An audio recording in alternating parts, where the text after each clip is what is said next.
Isasagawa naman ng orientation ang lokal na pamahalaan ng Dagupan para sa mga pribadong Early Childhood Care o Development o ECCD service providers kaugnay sa proseso ng pagpaparehistro ng kanilang Child Development Centers. Nagkataon ang aktibidad sa mga operator, administrador at may-ari ng mga pribadong institusyong nag-aalok ng ECCD services gaya ng play class, nursery classes at kindergarten para sa mga batang 5 taong gulang pababa.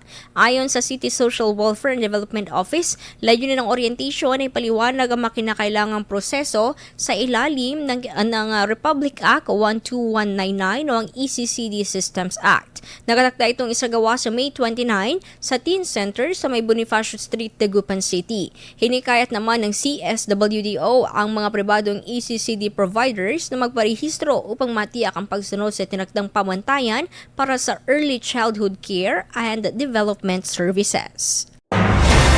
IFM News. IFM News. IFM News.